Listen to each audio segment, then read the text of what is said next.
Hello everyone, good morning. তো সকাল সকাল উঠেই প্রথমে চা বানিয়ে নিচ্ছি। এখানে দু রকমের চা হচ্ছে, একটা লিকার চা আর একটা দুধ চা, কারণ সৌরভ দুধ চা খায়, ও লিকার চা খায় না। তো তারপরে এখানে চা হয়ে গেছে, চা আর বিস্কুট খেয়ে নিলাম, তারপরে মুড়ি খেয়ে নিয়েছিলাম। তো মুড়ি খাওয়া দাওয়ার পরে রান্নাঘরে চলে এলাম রান্না করার জন্য। আজকে হবে চিকেন, তার জন্য এখানে আলুগুলোকে ভেজে নিচ্ছি বড় বড় করে কাটা। আর এখানে ছোট ছোট যে আলু ভাজা হচ্ছে, এটা আসলে ওই সজনে ফুল আছে ওটা দিয়ে ভাজা হবে, ওটা দিয়ে আর বেগুন দিয়ে ভাজা হবে। তো তারপরে মা সমস্ত কিছুই কাটাকুটি করে মানে ধুয়ে বেছে রেখে দিয়েছে, আমি শুধু রান্নাটা করছি।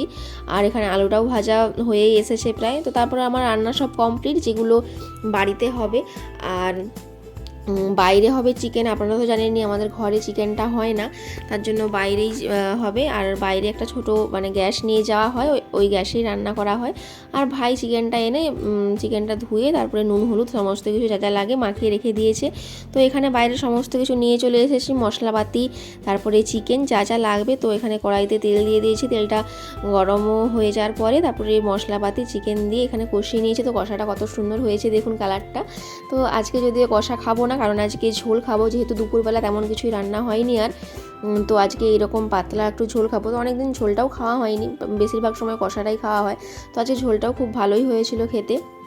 তো যাই হোক, তারপরে খাওয়া দাওয়া করে একটু রেস্ট নিয়ে তারপরে বিকেলে একটু মেলা যাওয়ার জন্য বেরিয়ে পড়েছি, কারণ আমাদের এখানে শিবরাত্রি মেলা হচ্ছে। তো মেলায় কিছু কেনারও ছিল আমার শাশুড়ি মার। তো সেখানে প্রথমেই একটু পাপোশ দেখছিলাম। তো এখান থেকে দুটো পাপোশ নিয়েছি, তারপরে কাপ প্লেট এইসব যা যা দরকার নিয়েছিলাম। তো এই যে এখানে যে